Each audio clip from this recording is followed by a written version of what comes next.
Andrew are here, but mostly Disney is the name of the podcast here to play. Laugh along to what they say. So tune in, grab your mouse ears, let's all give a cheer for Disney. Times are here. All right, hey guys, and welcome to the But Mostly Disney podcast. I'm Tater, coming to you this week from a slightly warmer Virginia, and my friend on the other end, nodding from Charleston, South Carolina, is Andrew. Hey, everybody, from a much warmer South Carolina than we had. Been cold. And tonight, I'm so thrilled to have back on the show Brian Crawford of Keeping Walt in Disney. He's been on before, and if you're not following him, then you're doing the internet wrong. So thanks, Brian, for coming back. Well, thanks for having me back. Yeah, a little warm here in San Antonio. We hit 75 today. Oh, rub it in. We will never go below that again. South Texas. I think we hit 60 today for the first time in 2 weeks. We didn't quite get to 60. Mm-hmm. But we didn't get enough snow. It was just a little, like, if we're going to have it, let's really have it. My wife did get 2 days off from school, so I enjoyed that. We got to hang around here and goof off. So yeah, we had 1 day off with the ice storm that kind of got us last weekend. Richmond, which is only an hour and a half north of me, their schools are still closed from that ice storm. Really? I used to live in Richmond. Yeah. Oh yeah, that's right. I think we discussed that last time you were here. Way out on the west side. Good times. Yeah, I was stationed out there. I worked at the Defense Supply Center in Richmond for a few years. Karen says it's still freezing in Maine, and I imagine if Chris is here, it's still freezing. It should be, Karen. Maine, might as well say Canada. So yeah, you're way up there. Well, we got lots to talk about. Well, just a little behind the scenes. Usually, what happens each week is Andrew, and when we have a guest, so Brian got on. We got on a little bit early before 7:30, and make sure everything's running correctly and working. Which I still can't get this eCam, and it may just be computing power. I can't do the vertical for Instagram. They put out a beta where I could broadcast to Instagram and have it look right, but that's still not working. So anyway, we started talking, and I was like, well, we need to start the show because there's so many good things to talk about this week. So before we dive into Handcrafted, obviously we kind of need to talk about Josh D'Amaro becoming CEO and happening now. Yeah. I mean, it's March 18th, I think, is his first day. Yeah. Well, I think part of it was they came out with their earnings and it wasn't as great. And I kind of watched stocks at work, and their stock started to plummet a little bit. It went from like 113 down to 100, and it was 80 back up to 90. And I'm like, they're going to say something soon because they're going to want the stock to rebound soon. Right. So as soon as they said his name, went back after the announcement. Sir, how did the stock price fluctuate after the announcement today? It came back up like $12 or $13. Yeah, and then I checked earlier; it was like 101 or something. Yeah, it was up to 113. It was down to like low as 75. Yeah, it closed at 104. Yeah, but I mean, that's they had to do something. Kind of been their MO running in that 100 to 113, 15 range for a while now. Are you guys stockholders? Yes. Yeah, not much. Okay. I do. I buy it monthly. It was something I just, and it's stock that I plan to give to my kids, right? Sure. So each month I have a little bit taken out and just kind of automatically put it in there. I tried doing some day trading for a little while and just lost my shirt. And I actually talked to my financial planner. He's like, why do you want to try to reinvent capitalism? He's like, it's not, okay. He's like, it's not designed for you. That's interesting advice. I thought it was a funny way to say it. And he does, he does wealth management. So it's all long-term. He doesn't jump into any kind of risk stuff at all. But it really was, it's so easily manipulated. And I think my family for Christmas one year got me the official stock on paper, that I have framed in my bedroom. That's kind of why I would buy it. If I bought it, would just to get that certificate. Yeah. I mean, he said that I think since the inception of the company, it's only lost money twice, like in 2 years, like actually lost money. So overall, from a year to year perspective. Right. Yeah. Okay. So, I mean, it's still a good stock. It's still got, they own everything. If you look at their subsidiaries, it's really a diversified stock, but I think stock's baloney. Yeah. I mean, what do I know? Well, I don't know. I live off my pension, so. Yeah. Right. So you have to think about it, don't you? Yeah. Yeah. But I do. Yeah. I buy a little bit each month. I've been doing that for 15, 16 years. I think when I started buying it was 88. So wow. I've seen it go from 88 to over 200 to back down to 88. Now at 101. Well, hopefully Josh will do some great things and your investment will grow. Well, and that's both of you guys. That's right. That's one area where I feel like I'm a little ignorant. Like I like him, right? Everything I see about him, I like. And I've read what other people think. And there's a lot of folks who seem to think very highly of him, that he's park centric and cast member centric and experience, maybe customer centric. But I wonder how much, even if he was our dream CEO, how much is he allowed to play, or how much is he confined to the sandbox? Yeah, that'll be interesting to see, because I know he's always out and about. He attends a lot of the events. I mean, he goes to the D23 things, and he's always out talking with guests and cast members. I mean, when he first came on into, was it Disneyland or either Disney World? I can't remember which one, but there were a lot of videos of him just kind of chatting with cast members, asking them, what do you want to see? What kind of changes do you want to see that'll make your job here a little bit more enjoyable, that will then cause you to share the magic a little easier? And so there were things that were happening, better break rooms, better lodging, and better pay, things like that. Which should lead to better guest experiences, right? Like if you're happy with your job, you're going to, but I was watching, we don't watch TV anymore. So most of my viewing is YouTube, and I stumbled across this guy and a lady, never been to Disney. And they were stopping in and they stayed at the campgrounds. They pulled they're driving cross country. They're doing all 50 states. And so is that the Lemons people? Yes. Yeah, that's exactly. I watched the same video. Yeah, they're called Van Kasky or something like that. I'd never seen them. They just happened to be recommended. I've only watched the one video, but I'll tell you what I got out of this video is that it's really, really fun to watch people go to Disney for the first time. And I hadn't thought about how much joy that brought me to see how excited they were to walk, like they were just walking down to the dock to go watch fireworks, and they were an hour early, and the boat happened to be pulling up, and the guy's like, well, come on over to the Contemporary. You can watch from there. And they rode the monorail, and they knew nothing. They didn't research. They didn't plan. Nothing. They knew nothing about Disney. Friend got them tickets. They came up, And I love the fact, too, that when they left, all they could say is how amazing the cast members were. Like, it That's can't be 100% of the time. Everyone's going to have some kind of interaction or a bad day or a misunderstanding or whatever. But I still think that magic is very much alive there. I don't complain much about it. We've had great experiences, but it was nice to see a stranger, Well, it was cool to see them when they talked about buying their fast passes, their lightning lanes. And they're like, yeah, we didn't realize, we didn't do any research, like we said, and we bought them a day of, and we got what we could get. And they were fine with it. I'm thinking, well, how many more people are that way? Because being that I'm a Disney nerd, and I get upset if I don't do it exactly like this Friday, I can book all my stuff for next week. And I'm like, all right, I'm off work Friday, so I'm going to stay up till midnight and do everything.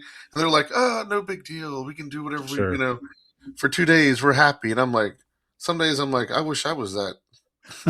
Well, we watch videos and we see folks like, here's the perfect Disney day. You got to be there at rope drop. You got to stack your fast passes and things like that. But when you go with like this family went in with, sounds like pretty low expectations, we'll see what we see. That's the best attitude, I think, to when you're going for a day at any park, is just, hey, I could be at work, but here I'm at Disneyland, or I'm at Tokyo Disneyland, or wherever. It's going to be a good day, and just kind of see where the magic takes you. That's kind of like how we do it. Obviously you should watch some of my videos, because that's all we do is screw things up. Yeah, I love your videos. Like, what do you guys want to do? Should we go this way? Go that way? So we tried in Disneyland, because I knew we only had one day, so it's a little different, right? And I tried.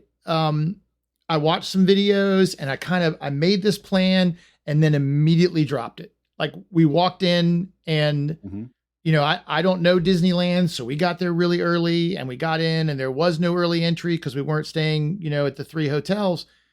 And we just went and got coffee, walked around, and we got so much done. I mean, we had a great day, but it had nothing to do with my plan. And those are the best days. Yeah. Kyle, who is right now at Eat, by the way, so I'm a little jealous, is saying that he hopes Josh doesn't, forget where he comes from. And look, some of it may not, I mean, again, that's what I was kind of saying. It's not that what can he do as opposed to what he wants to do. How restricted are you? It'll be interesting to see. Well, if you think back to the last D23 Expo, I still call it Expo. I mean, he was the parks guy, and he led the parks panel that day. And all those projects he talked about are his projects. And so I remember one thing that he said was, everything that we're going to do, or we're going to talk about during this panel is a go.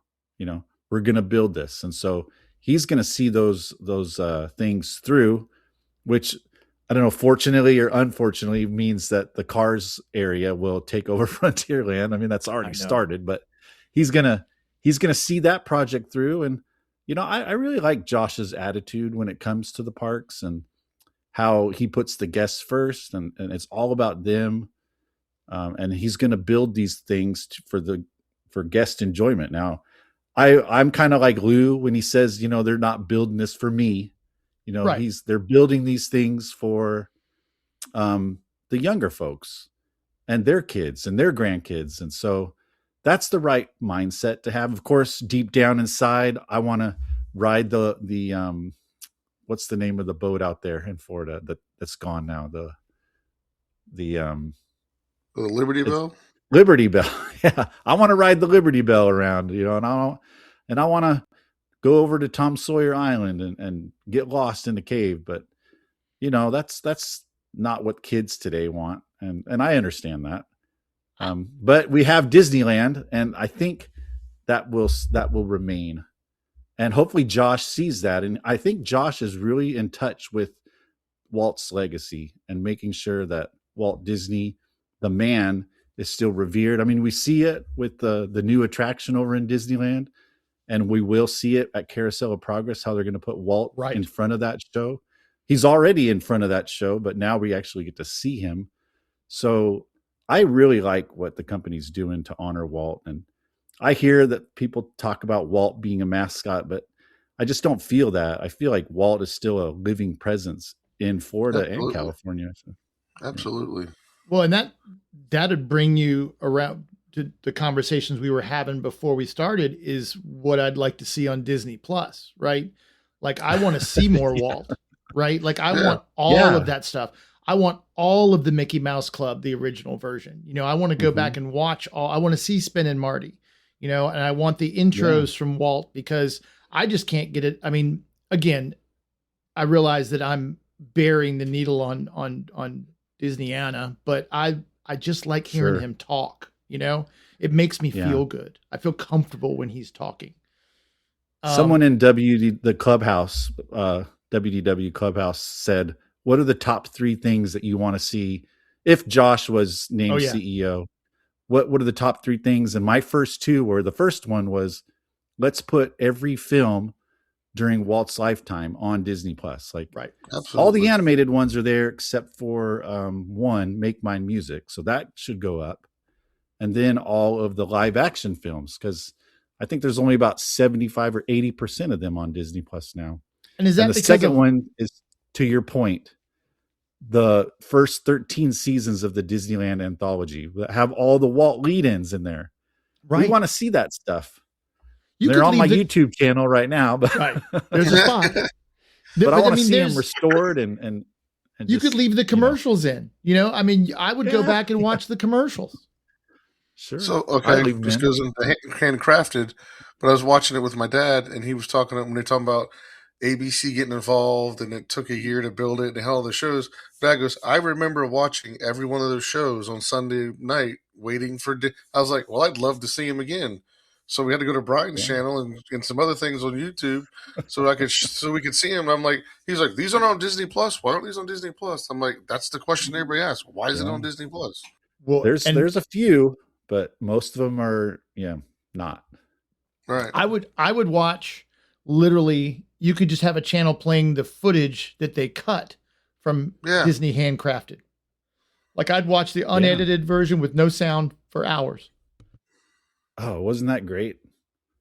Are we done talking about Josh or? I guess so. I'm excited, right? I'm excited. I like Iger. I think Iger's done a good job. He's not Walt. He's not Eisner and Wells. I get it, but I do like.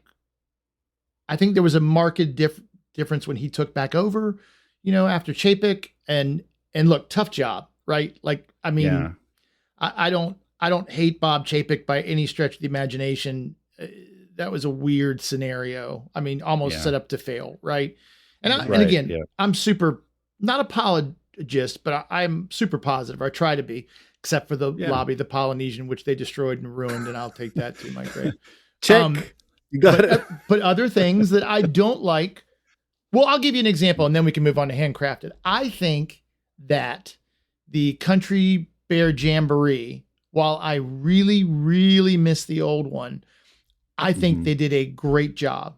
And I think, like you're saying, this isn't for me anymore, right? It's not my park, even though you need to appeal to me because I'm the one buying my kids' tickets and we spend the money. And Walt knew that and said that too. I knew this was going to touch him. So I do miss Big Al. I think they should have left it a little, they could have left a little more, but for a new kid coming, they're going to love those songs. They're going to love the humor, and it still pays a lot of homage to the original, right? Like the skeleton is still there. They just kind of changed the outfit for me. I think they did a good job. Is Big Al in the show still? He's still there. Yeah. I haven't seen it yet. He just doesn't sing blood on the I'm coming saddle. out next month. Oh, really? So Okay. I'll be there first part of March. I think the 6th to the 11th. I'll be out there. So the first time I saw it, I had to tell myself. Finally get to see the show. Yeah. I had to tell myself, this is for my daughter, not for me, because I listen to Hank Williams and Waylon Jennings, and she listens to all this top 40 stuff. And that's what it was. And I look over here, and she's smiling and singing and dancing, and I'm like, okay, Dad can be okay with this as long as she's happy. And that's like Lou says, this stuff isn't for us; it's for the next generation. Right. But I still I hear good things about it. I families think it's are great. in there laughing and singing along. Yeah. It's got the feel. Like, what was I watching? Oh, the Barefoot Executive the other night. I fall asleep to something like that every night. Kurt Russell, yeah. And so I love that movie, and the jokes are so corny and so cheesy, but it was from a time when that was okay, right? And I realized that it doesn't hold up for everybody, that it's just not what people love. But I feel like what they did with Country Bear was keep that feeling and then modernize it. I think they did an awesome job. I miss Blood on the Saddle. I loved that song. We saw it the first time. My wife and I went down for a D23 event. And so we had a really cool interview session with the Imagineers before we watched it. So before we saw the show, we got to hear what they did and what they thought about it and what they did to pay tribute. It's kind of like, I'm glad that I listened to Lou's podcast on Handcrafted and his interview with Leslie Iwerks, because I did get to watch it with a different eye, even though I knew I was going to love it, but it was cool to have a little background going into it, kind of a setup for it, which was awesome. Yeah. Yeah.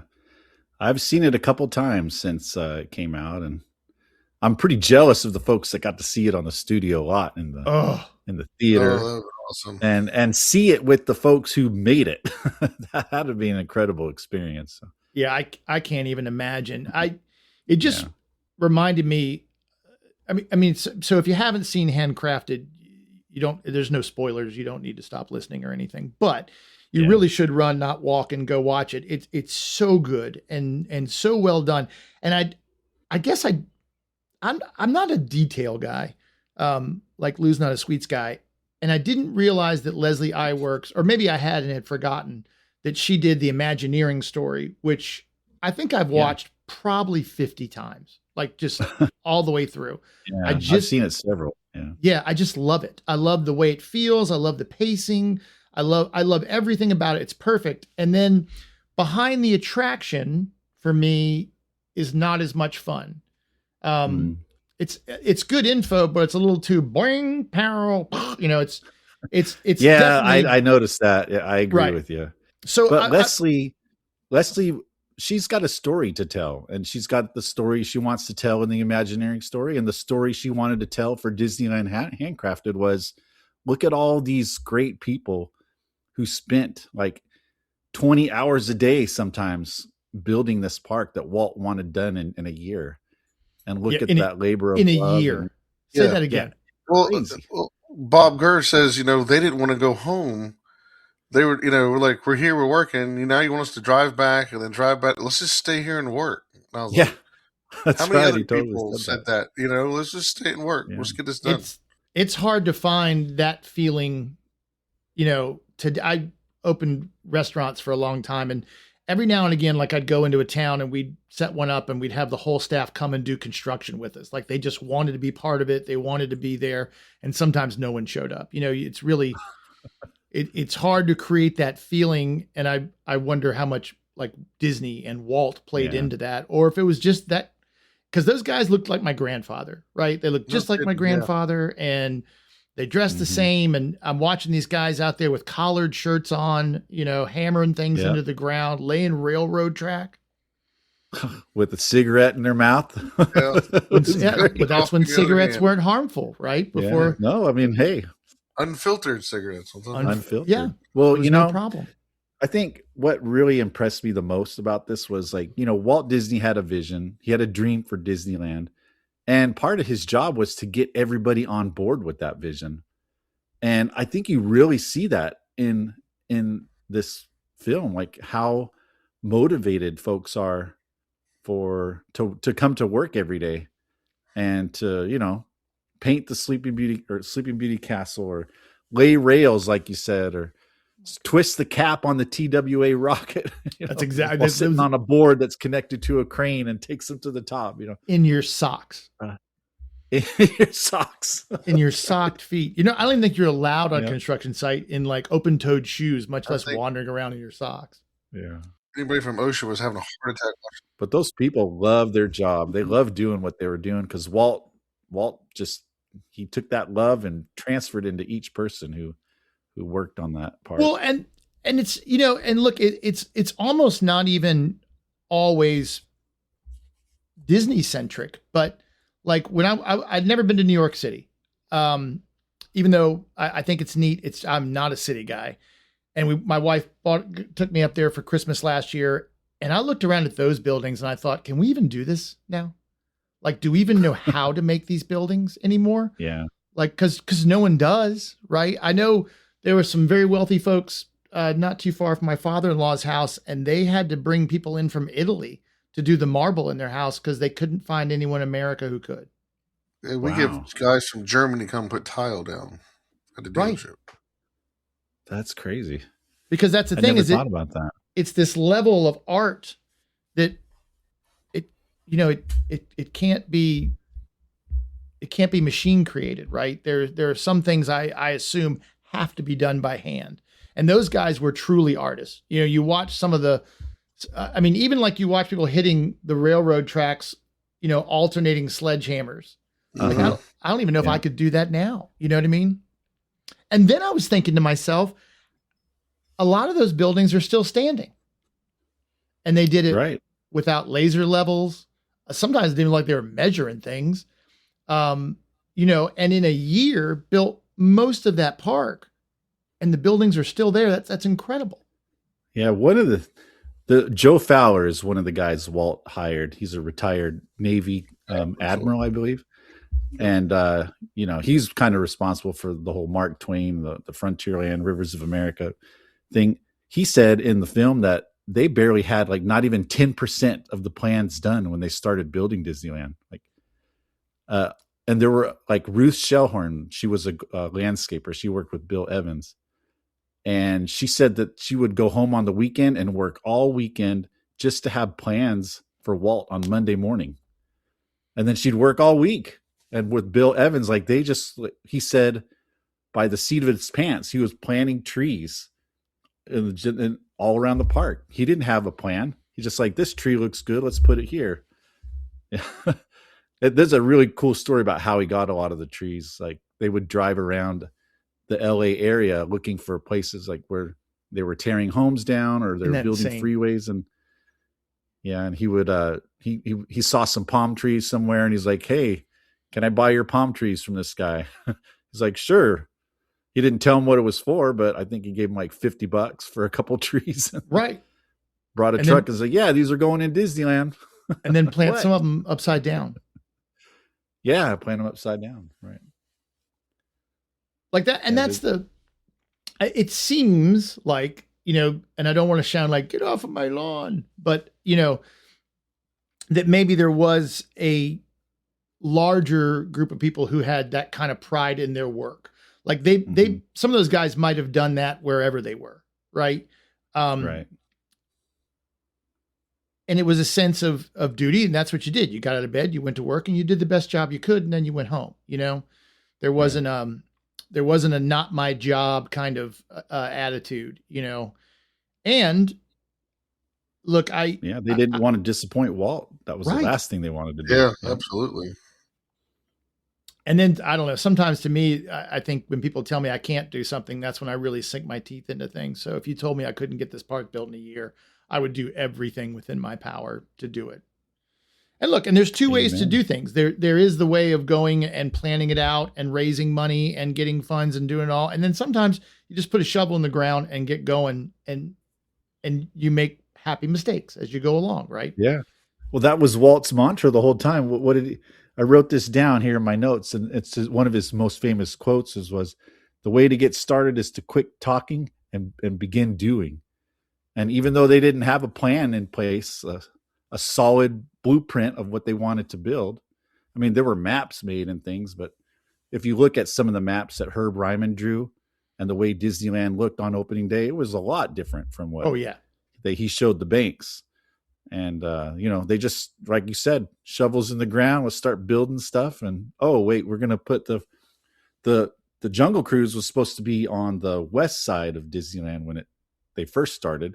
They moved it over to the east side because of those eucalyptus trees or some really tall trees. If you've been to Disneyland, you look at Walt's apartment, right, and the city hall.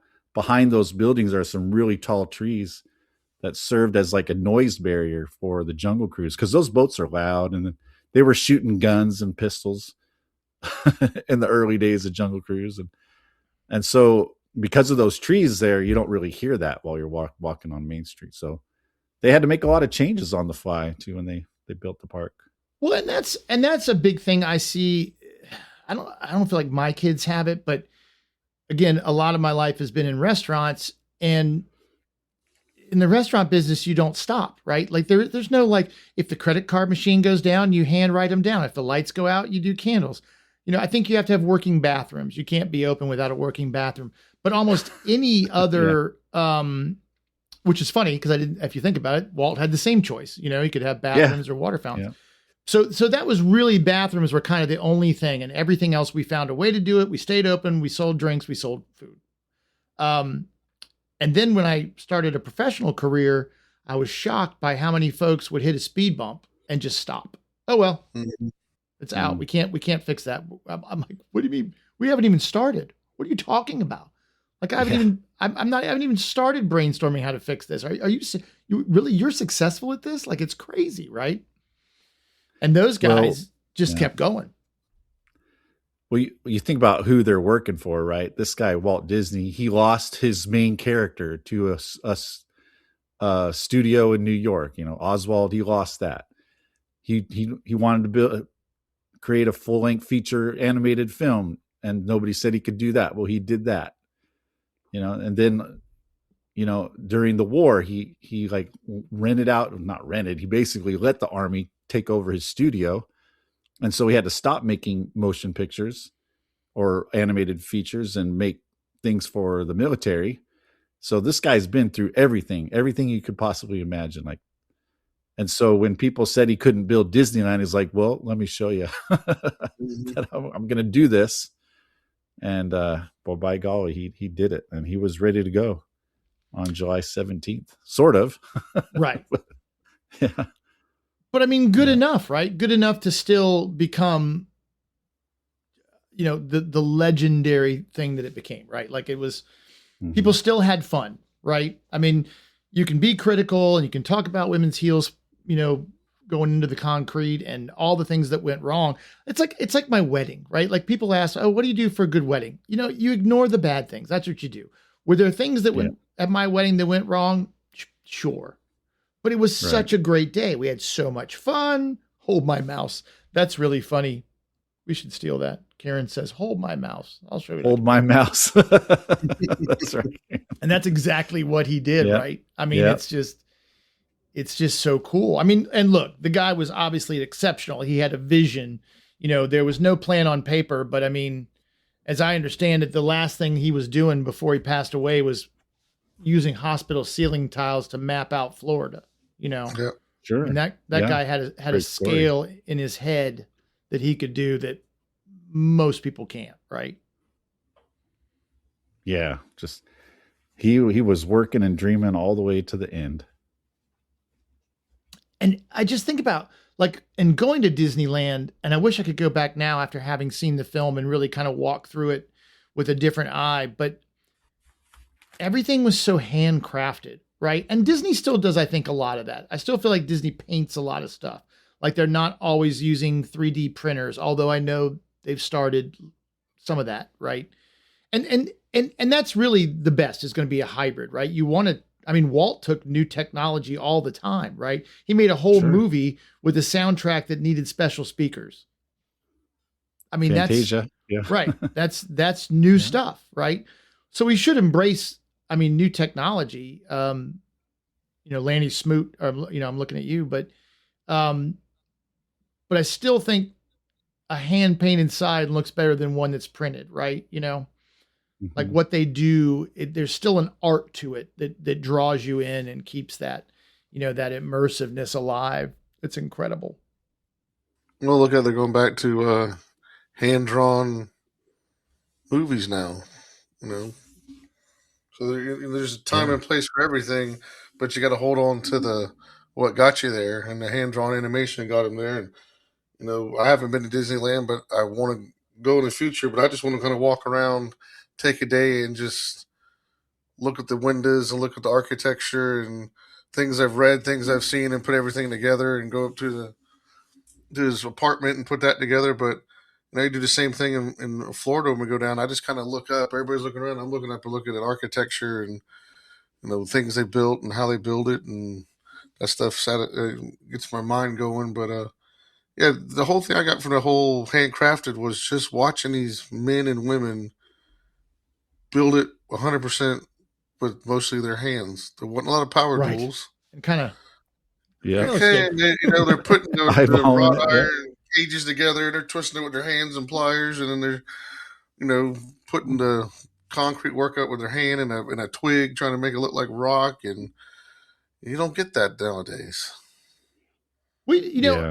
I did that with an ottoman. So this is a stupid story, but I swear to God, it relates. Lay it on us.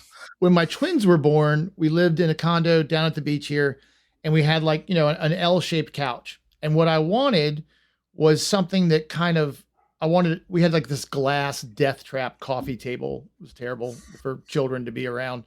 And what I wanted was kind of like an ottoman. I wanted a big fluffy ottoman that I could use for stuff.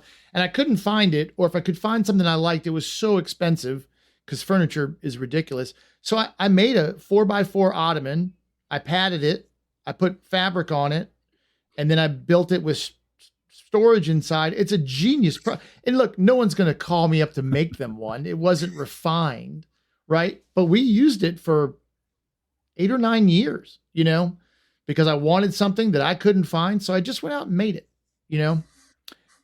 And I guess if it had been a passion of mine, I could have figured out the way to make it sellable, but I just wanted this for me, and it was great. We changed our twins on them. You could push it into the couch and make one giant couch, And I didn't I didn't know what I was doing. I'd never built a piece of furniture in my life, and it worked out great. Again, a little loose around the edges.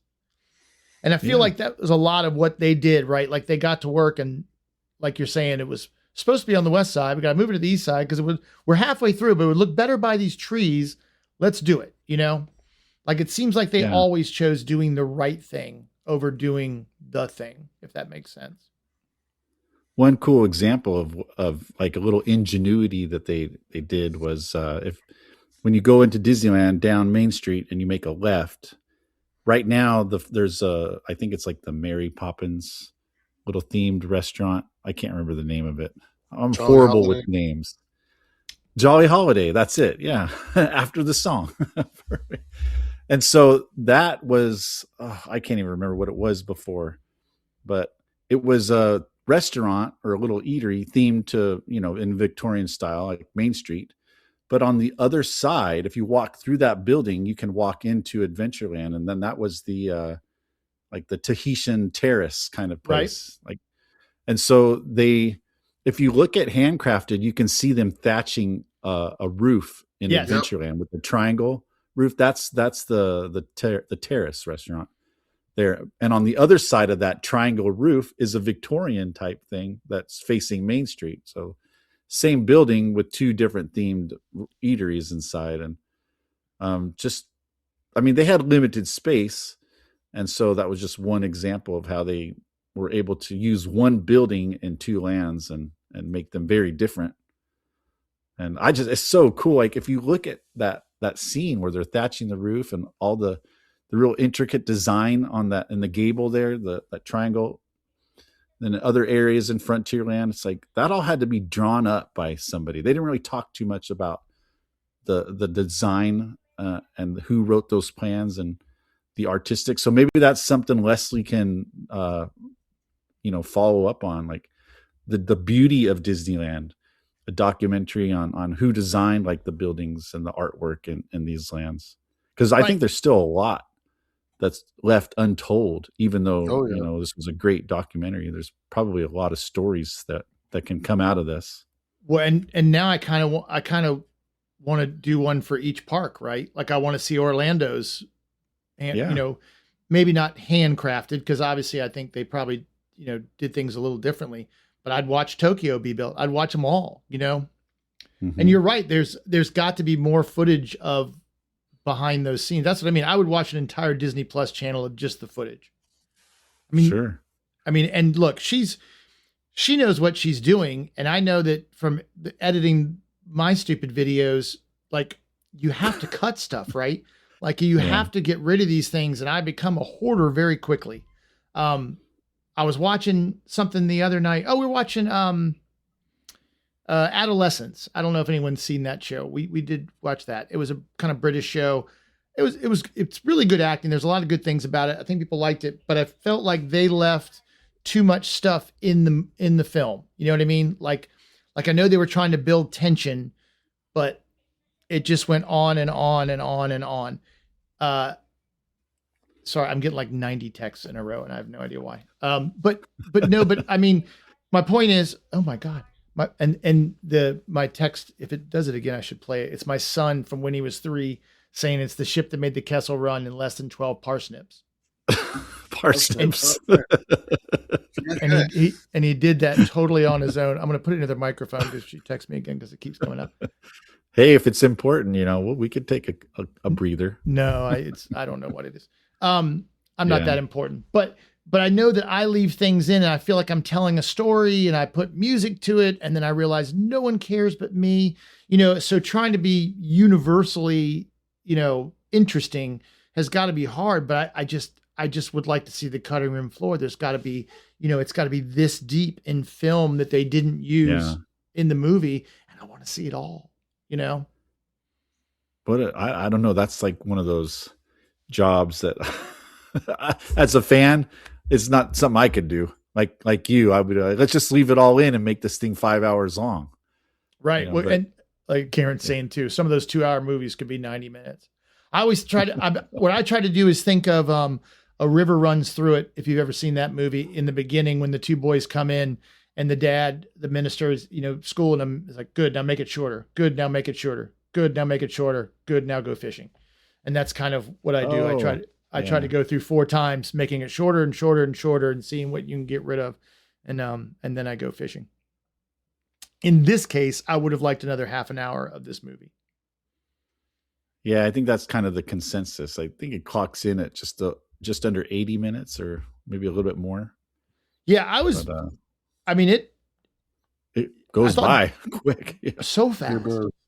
And it's one of those things where you don't notice. You're like, wait, I was watching that. Imagineering Story was the same made. That was a strong beginning to Disney Plus to have that on there. It was so well done. And again, just, she has a great storytelling. I can't imagine why, ability.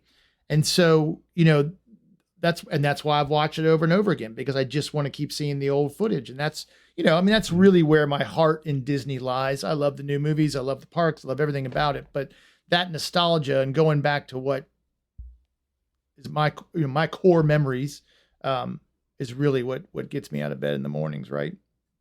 Sure. Yeah. There's a lot of great nostalgic moments in Handcrafted. And I think the one that got to me the most is, when they finally took the Mark Twain out of its little dry dock there. They were the way they got it out of there. They had like guys tethered with little boats and a Jeep on the banks, and they're trying to pull the boat out of there. And they finally get it out. And when they take it on the first run, and this is another thing that Leslie did that's genius, like the music that she chose. Mm-hmm. And I'm kind of, you could just choose like Disney theme music, but she chose some great music that really just kind of, how do I put it? Like when you're watching this, you knew Disneyland was built by July 17th, 1955. It opened that day. But as you're watching this, you kind of forget that. And you feel a little bit of anxiety. Like, are they going to make it? Is it going to be done in time? And the music really conveys that emotion. And then when they finally take the Mark Twain out, and it goes around and you see the bunting on the side, I got a little emotional at that scene. Oh yeah. Knowing how, like, you look at everybody that worked on that ship. I mean, they built the hole at the port in Long Beach, and the top of it they built at the Walt Disney Studio. You can see that in a show called the Pre-Opening Report, which is on Disney Plus. So Disney Plus, yeah. And it finally, like, that was the moment of truth. Is this going to fit right on the hole? Is everything going to line up, even though it was built in 2 different spots? And all the anxiety that goes along with that, and seeing everything come together, and everyone that worked on. You see that guy that was sitting on top of the railing that connects to 2 smokestacks. Oh my gosh! and the details, the details that people put in there, that's probably the greatest gift that having an annual pass gives you, is the ability to go in there and not feel rushed and look around at all this. Because I think what I've always said, that I like when Disney does stuff for no reason, like when there's a little waterfall where there doesn't need to be one, and it connects to, I'm thinking in Frontierland, and it just stops there, but it feels like it goes into the waterway, or where their waterway was. And it's those little things that didn't need to do it. They could have put another churro stand there or whatever, but it's these little extra things that make me just open my wallet, and go, here you go. Because there's even places in the. Oh, go ahead. Sorry. No, it's fine. Places in the. Oh, there's places in the park that Walt wanted those details, and I remember there was someone that came up to him and said, "Hey, Walt, no one's ever going to see this." Walt said, "I will." Right. And and who knows? They could become visible at some later time. But yeah, your point is well taken. I think not real fans, but all guests, they appreciate that, whether they know it, they're appreciating it or not. And that's what it's just the feeling you get. Yes. And I think it's almost subconscious, right? Like you don't know why you're looking at something. It's like art, right? Here's another weird story. I dated a girl who not there was in before my wife, who went to St. Andrews in Scotland as an art major. And we went up to Philadelphia to the Barnes Foundation before it moved.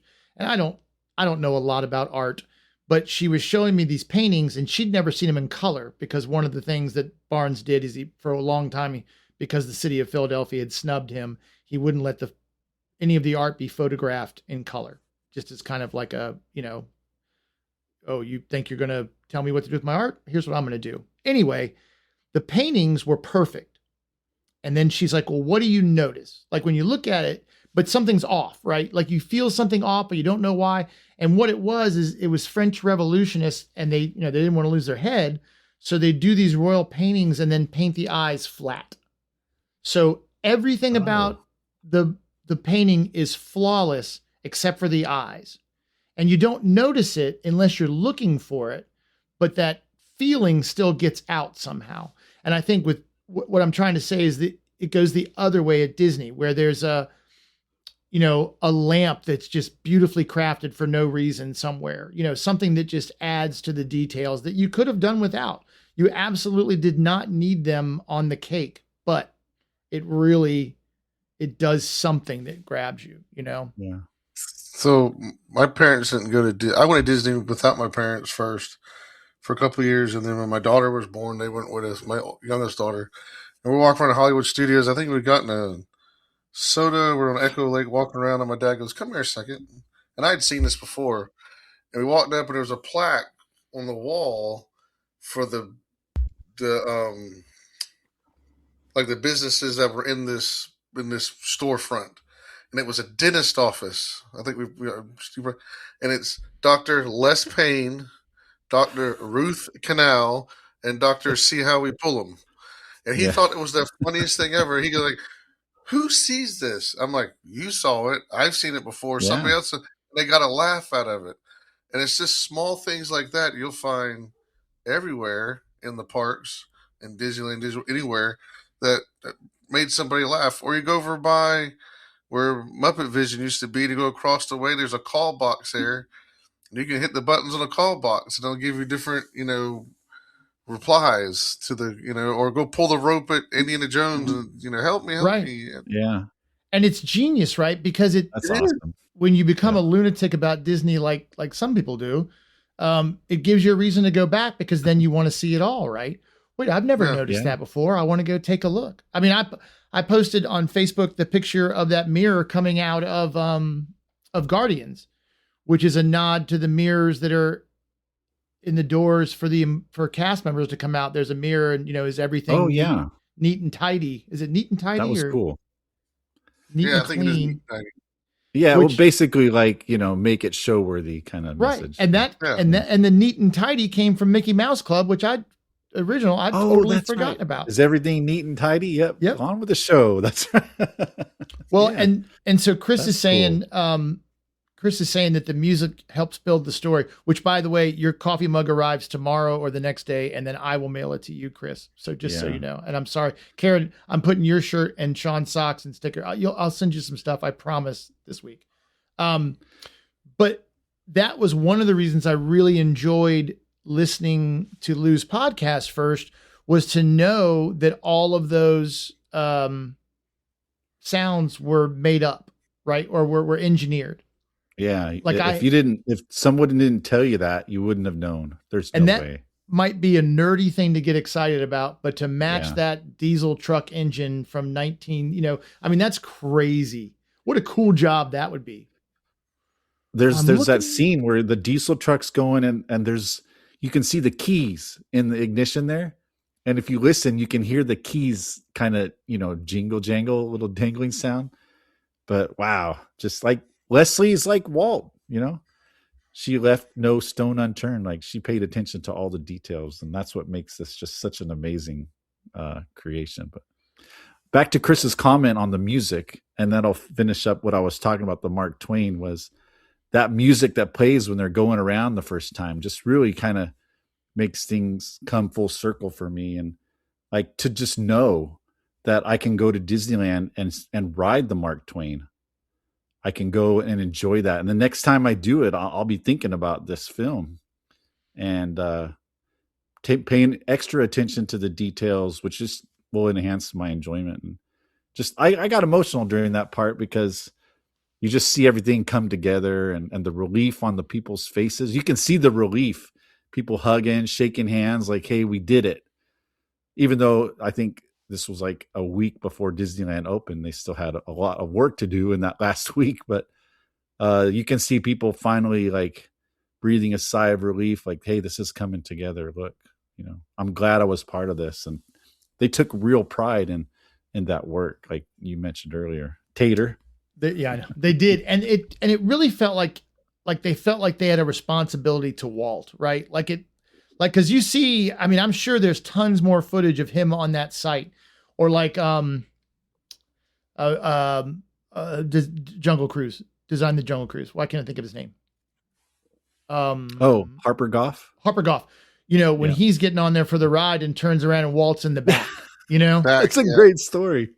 Like, can you imagine how scared you would be being in the car that's riding around with Walt laying out the Jungle Cruise? They're sitting in a Etzel station wagon. Hey, we're going to go ride to the Jungle Cruise. Hop in. And they're doing all that before they... I want to know where that car is. Is it still around? That's what I want to know. Yeah. Because that Disney paint job on it was pretty cool. Side of it and everything. Had the Disneyland logo on it. Yeah. Mm-hmm. Yeah.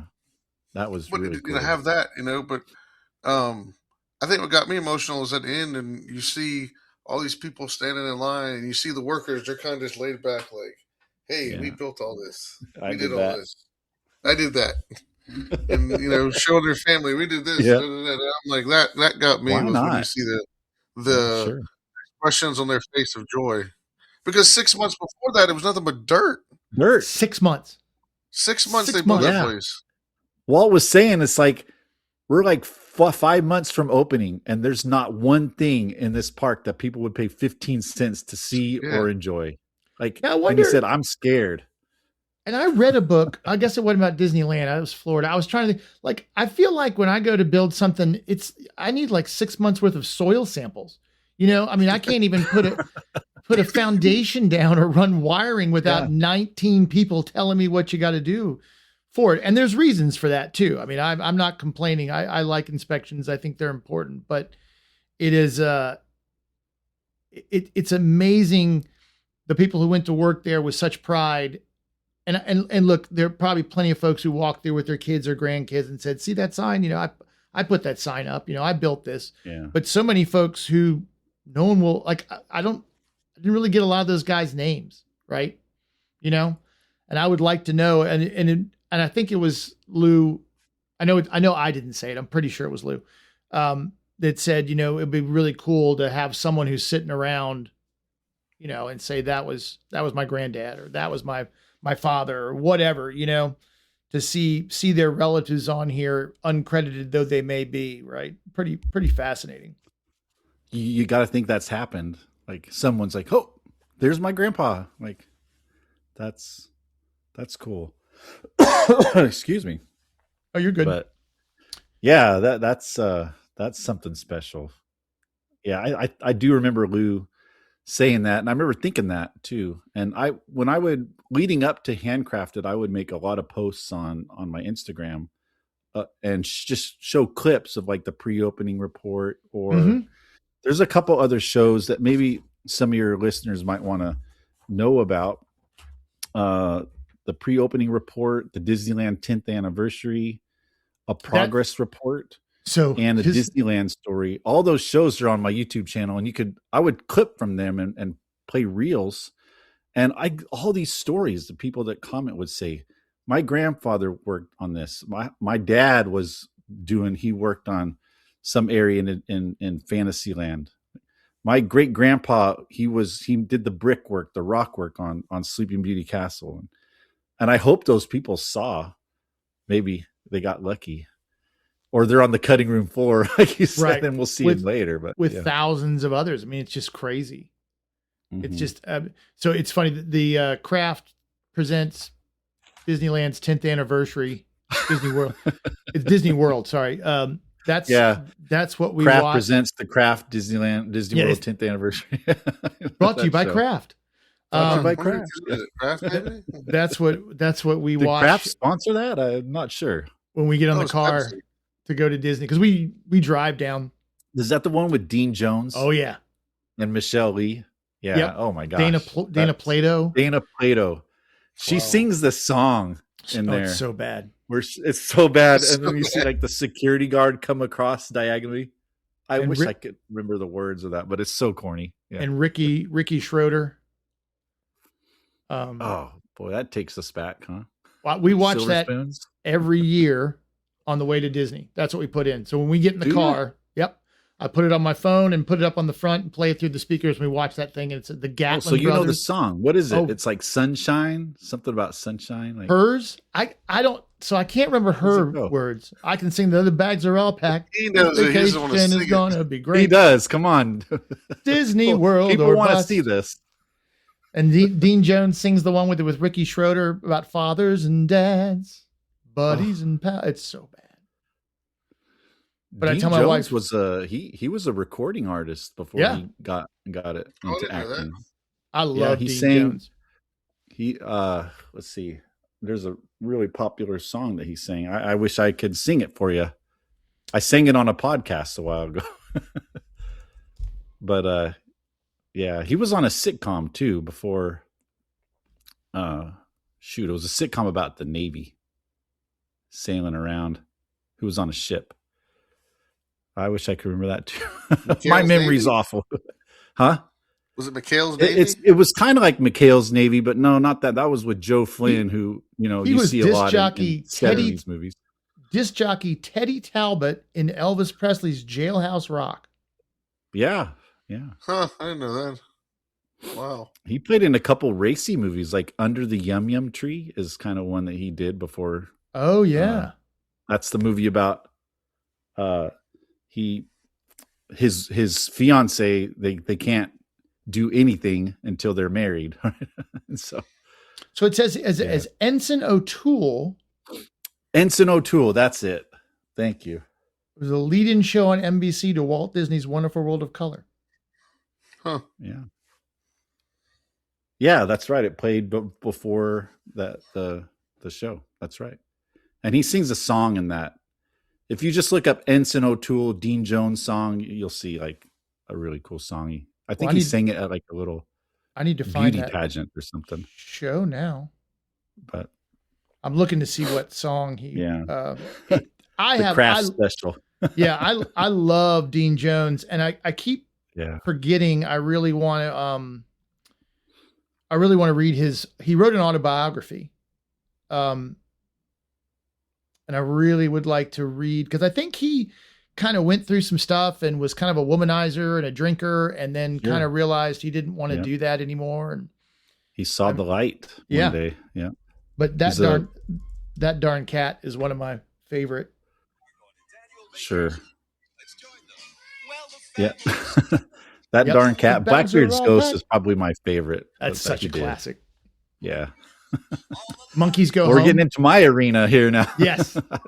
I love those movies. Yeah, that's kind of what I celebrate on my Instagram. So Monkeys Go Home is I mean that's a beautiful film. He's got a great dance number in there with Yvette Mimieux, who was the girl, that his love interest in that, who also was in The Black Hole. Yes, that's The Black Hole. Yeah. Ugly Dachshund. Yeah. Yes. Mm-hmm. Yeah, with Suzanne Pleshette. I love Suzanne Pleshette. Yeah, we just watched. It was her birthday earlier, and I posted a clip of her singing "Whoever You Are" from the great Disney classic, that everyone knows, The Adventures of Bullwhip Griffin, which I love. which is a great movie, and it's on awesome, Disney Plus. Dude. It's an awesome movie. Yeah, Roddy McDowall is in it, and so is Carl Malden. So those are two faces that are fun to see. Okay, you haven't seen that? Yeah, no, I have not. Oh, it's so good. It's cool. You'll like it. Yeah, it's a corny movie, but it's much fun. Is it on Disney Plus, or where do I find it at? Yeah, that one's on Disney Plus. I'll watch it tonight. Yeah, it's really good. And Roddy McDowall next week typically kind of freaks me out a little bit. Like, I don't know, Roddy McDowall did some weird movies. So his autobiography, Dean Jones, running under running laughter, is $75. Wow, it's out of print, huh? Yeah, it's out of print, and there's just not much of it. Paperback is $2,600. Oh my gosh! I don't know why it says that. I better get the hardback then. Yeah, I might hardcover. I might need to start hitting yikes, like thrift shops or something. That's crazy. Yeah, you never know. One movie that when I post about Dean Jones, one movie that people always put is The Horse in the Gray Flannel Suit. Oh, love that movie.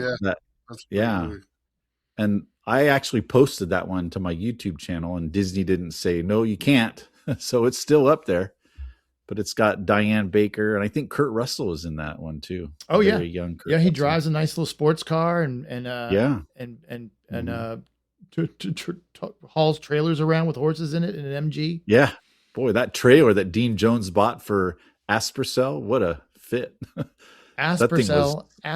Yeah. See, Lori says now she feels old. I'm still watching. That's okay. Don't feel old at all. I think what you mean is awesome. You're mispronouncing that. Yeah. These movies are great. I do. And that's what I love about Disney the most. And that's what I want Josh tomorrow and I'm already forgot her name. It's Dana Walden. No. Dana Walden. Walden. To get all of those on Disney Plus. Like if it means for me having to take down some stuff that I got on YouTube, so be it. I'd rather it all be on Disney Plus. I mean, is it because of licensing agreements, or why is it not? Yeah. Well, a lot of these films that aren't on Disney Plus, you can still stream on like Apple, Amazon, YouTube. And so there's contracts Disney made with those streaming services. And I don't know if Disney's really interested in like getting in and like, pulling out of those contracts so they could put them on Disney Plus. Cause perhaps I think there's still a market for those movies. People are streaming them and buying them. So I'm sure Disney's getting money from that. And I'm not sure if they do put them on Disney Plus, will they see a bump in their subscriptions? I don't know.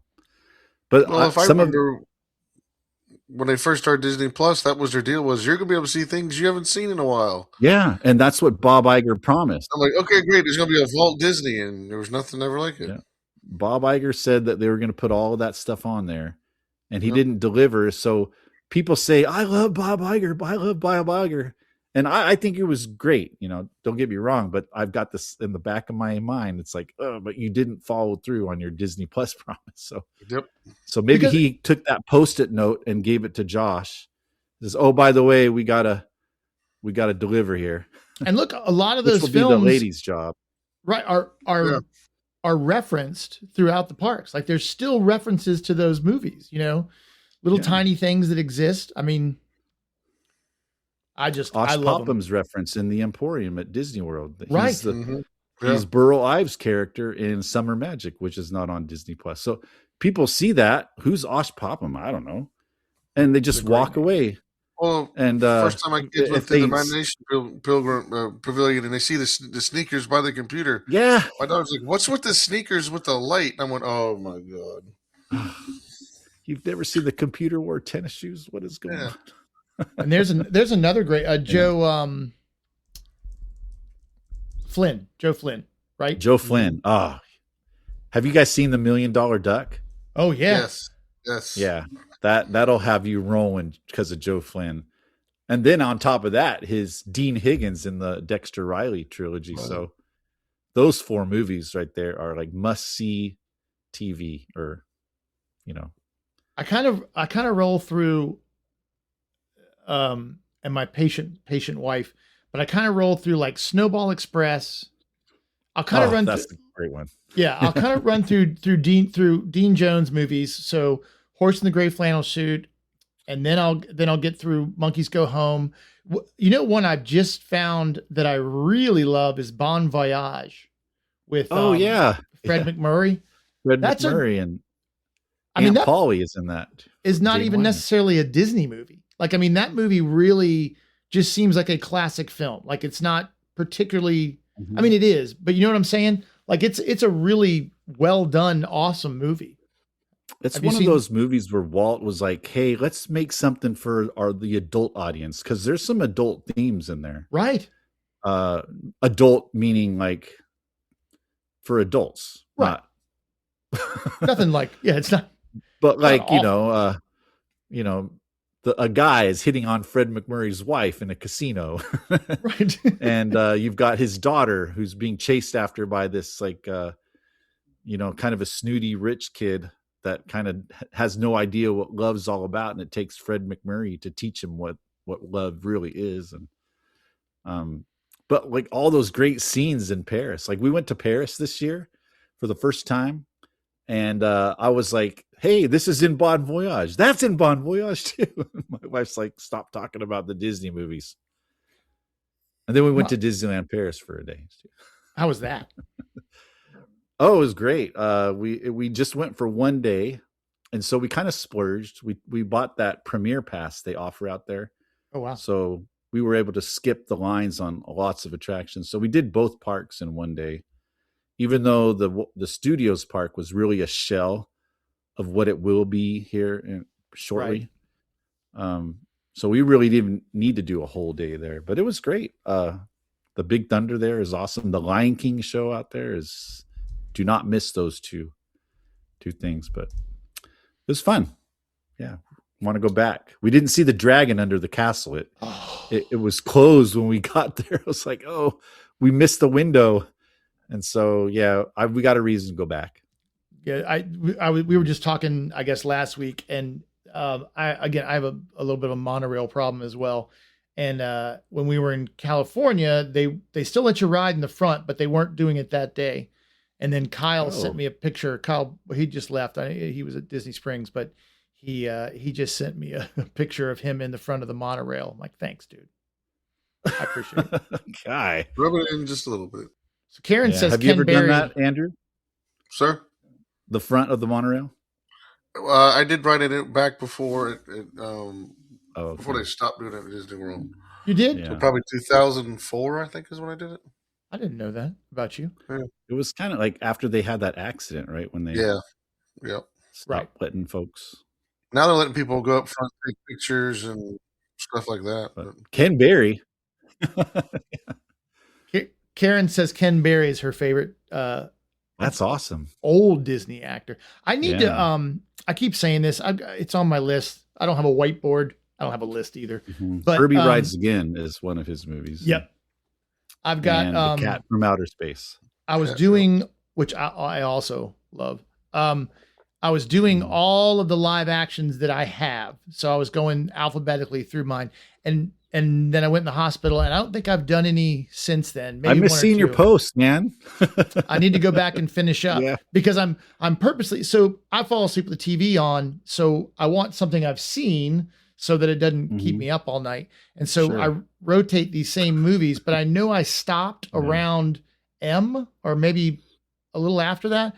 So for the last 6 months, I've only watched movies in the top half of my list because I don't want to spoil the ones I haven't. Yeah, that makes stupid. Sense. Does it? Well, I want to hear Andrew's report on Bullwhip Griffin, so I'm looking forward to that show next week. Yeah. Heck yeah. Yeah. If you haven't, it's a Western, so I like Western. So it is. Yeah. And it takes place during the gold rush era of California. Oh, cool. It's cool. Yeah, definitely. It really is. You'll see some familiar faces in it. I think you like it. Yeah. And it's funny. Good movie. Mm-hmm. So, like around here, we're talking about movies and stuff. in Charleston, like we had Blockbuster and stuff like that. We had a lot of homegrown rental stores, VHS tapes. Like People a know what those family are. owned one. Yeah. Oh yeah. Yeah. So they had like a whole Disney section, but it was all like Apple Dumpling Gang, Computer Wars stickers, Yeah. all that stuff. And my dad would be like, okay, you get to pick one movie that you want to watch, and then you get to watch a movie from when I was a kid. So then we kind of go back and forth. So that's how I got to learn a lot of the movies, is just watching All those movies white clamshells up there, right? Oh yeah. Yeah. Yeah. We did that a lot as a kid too. Yeah. That's how I was introduced to those movies. With my grandmothers. So my grandmothers, Mhm. you know, I thought Humphrey Bogart was a new actor until I was about 11. I had no idea that these were old movies. This is just John what was Wayne. on. Yeah. All my dad watched still does. My grandfather was John Wayne movies. So as a kid, I'm like, what are you watching? I'm watch Rio Lobo tonight. Okay, all right. Karen says Haley Mills, and she's awesome. I love her and that darn my cat. favorite. That's, Yeah. I will say that going back and watching them, they could have done better with her hair. That's a weird thing to say, and it's not. I don't mean it to be ugly. Haley's hair is kind of up in a bun kind of. She has some bizarre haircuts in there, which are very That was the 60s. very strange. I love her scene with Ed Wynn. I'm so glad that they got to do that scene together. Two great Disney actors there coming together. Yeah, Edwin was incredible too. Yeah. Just Of course, awesome. Pollyanna's my favorite Haley film, or first, but Yeah, it's long but fantastic. The only one I can't. There she is. Oh yeah, the only one I didn't even notice that. The only one I can't bring myself to really, and I'm going to try again, is The Happiest Millionaire.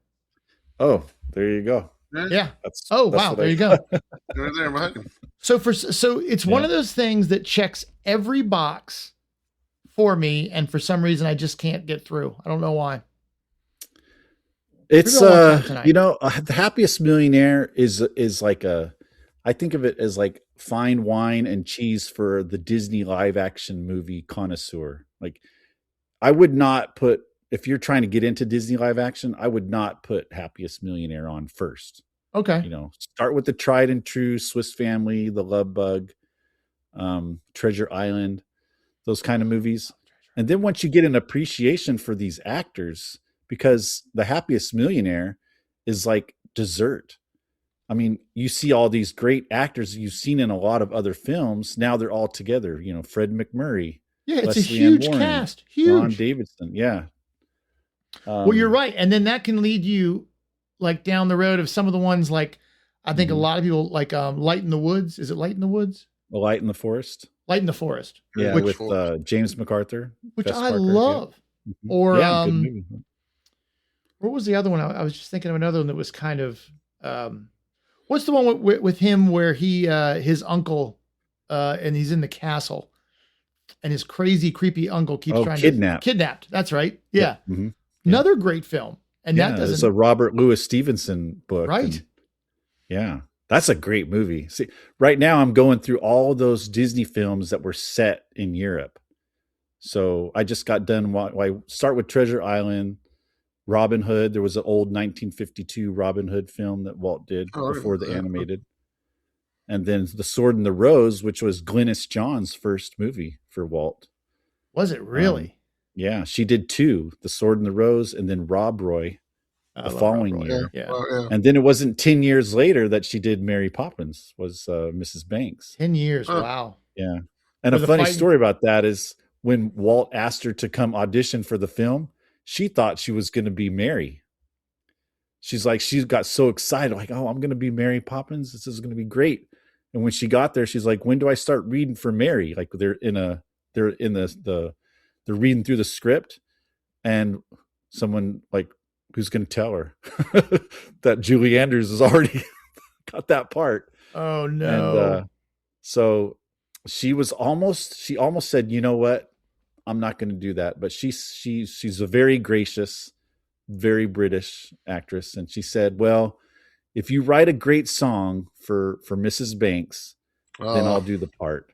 Oh, and that's cool. After the meeting. Yeah. Walt got on the phone with the Sherman Brothers and say, hey, you guys need to come up with a song right now for Mrs. Banks.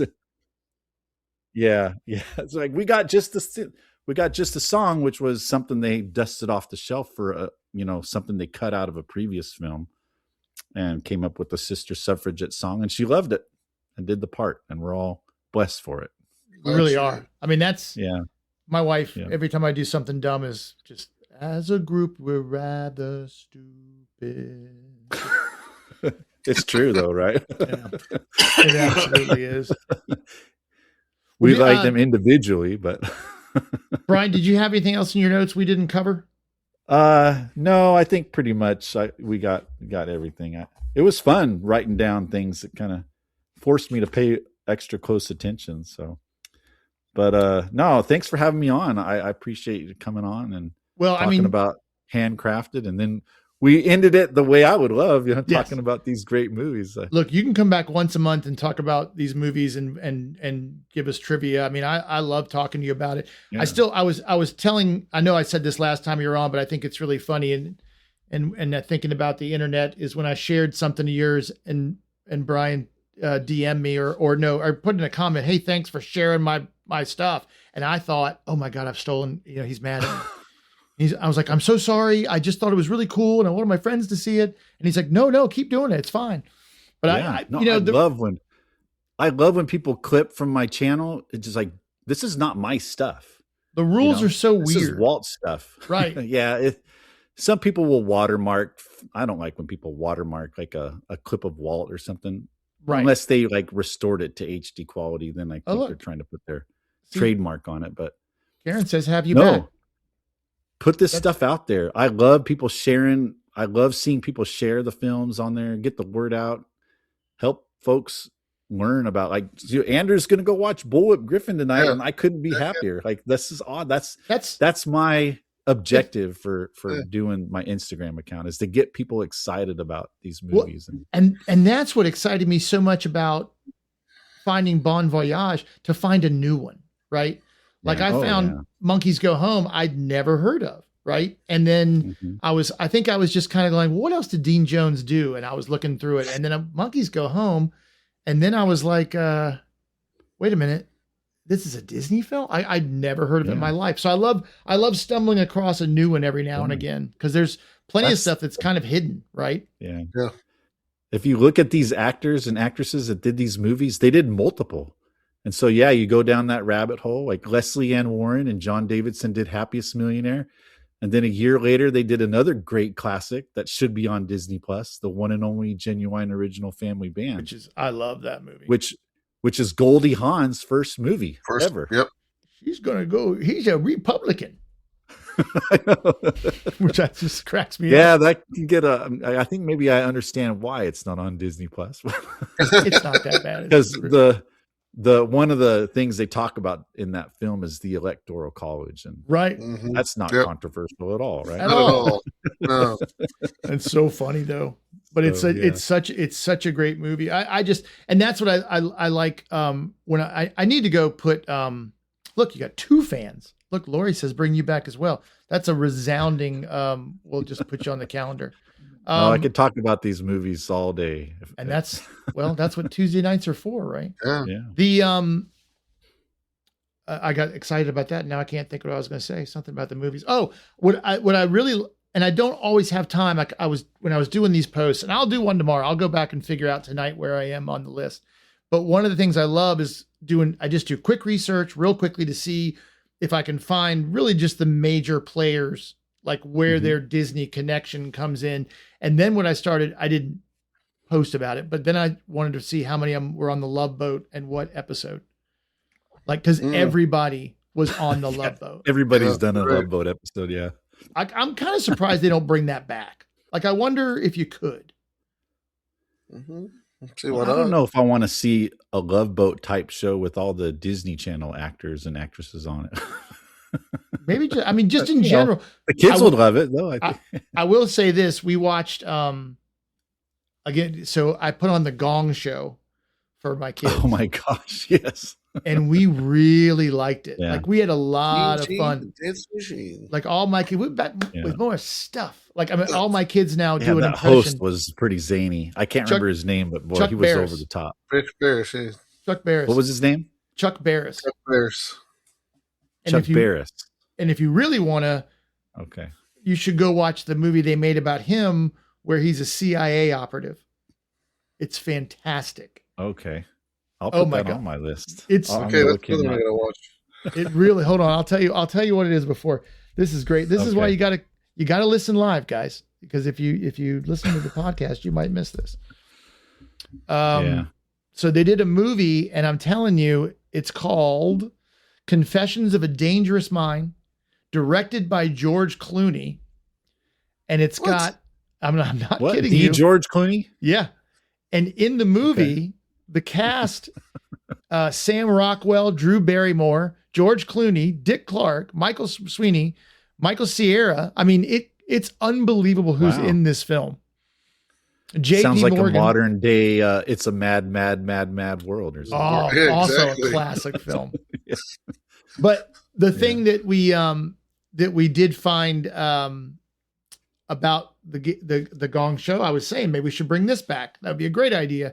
And they did. And Mike Myers did it, and it was awful. It was just unwatchable. Oh, no. It was so bad. Yeah, I think he'd be the guy too. I feel like the universe just came to one little point for the Gong Show, and it was it only lasted like 3 seasons. Had to be in the 70s. Yeah, that was it. It was never going to survive where drinking and drugs were so just passed out to people, and you could do whatever you want. They couldn't do the match game today either. No, exactly not. Hollywood Squares. Not gonna happen. It would be a hate crime. Everyone who watched it would be in jail. It'd be terrible. Yeah. Well, Brian, please tell everybody where to find you if they don't know you already. Okay. Well, you can find me on Instagram. I'm Keeping Walt in Disney, all one word. And my YouTube channel has the same name. So I share a lot of clips of live action film and TV on my channel or my Instagram, and I'll mostly direct you over to my YouTube channel so I can get my sub count up higher a little bit. But, do we need to get your sub count up? We'll make it. No, it's cool. I think it's fine. I think people they don't subscribe. They just watch it, and that's fine. That's almost everybody. It's a good channel, right? Yeah. Yeah. I think people enjoy it. And I think that was something that folks were kind of hoping Disney Plus would do. I don't advertise that, but right. I kind of like to stay under the radar. That's why my channel is not named like the Disney television channel or something like that. Well, you've got 56,000 subscribers. That's pretty darn good. Yeah. And there's about 1,200 videos on there. I'm currently working on some educational stuff in the 80s. And then I'm going back through, I just recently added a few theatrical versions of the Texas John Slaughter series. I love those old Western series that were on the anthology. Like, I just came across a couple VHS tapes of Texas John Slaughter movies, and so I just digitized them and uploaded them.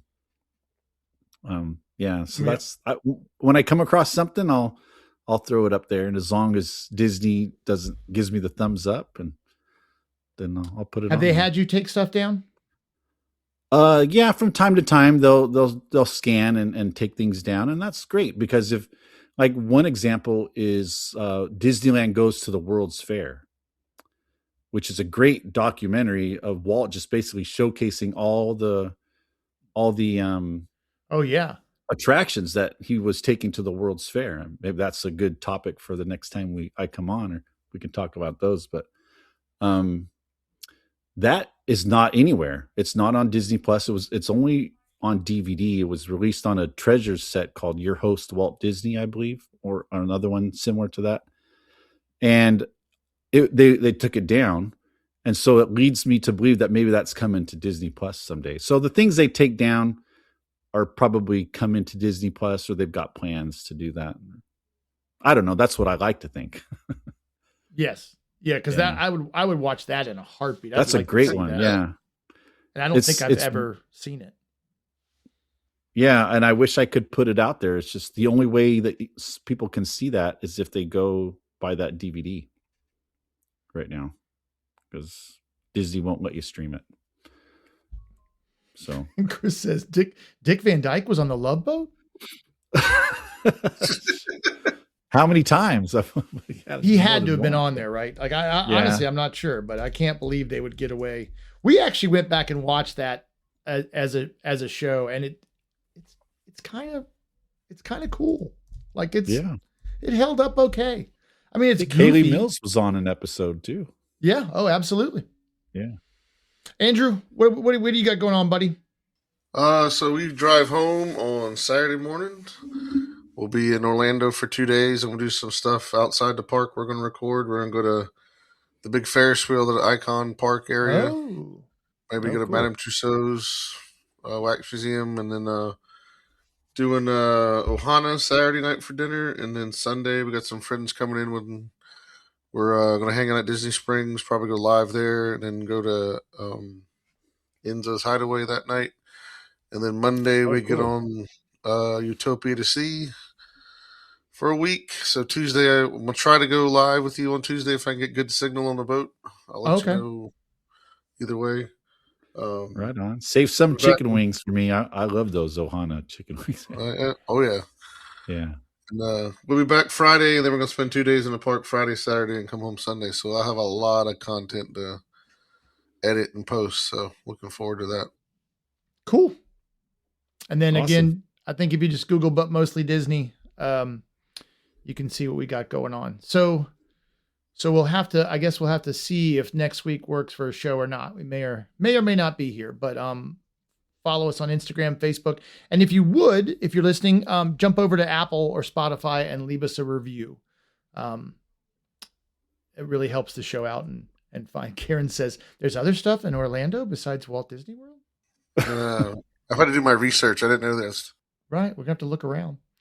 Yeah. We're going to go down in February. I'm not sure. I didn't put it up, but I finished a review of Old Key West, which was a great resort. Really enjoyed staying there, and that'll be up. And then, and I think I'm only this episode and one more episode behind on the audio. So yeah, if you guys wouldn't mind jumping over to Apple or something and just writing a quick review, hopefully a good one. I think I left you a review, didn't I? Be honest. I think you did. Yep. We got a 1 star from somebody. Yeah. Oh man, who did that? How dare you? Look, not me. I don't care. Loved or hated, just don't ignore us. That's all I care about. I said love Sean and Andrew. I should have said Tater.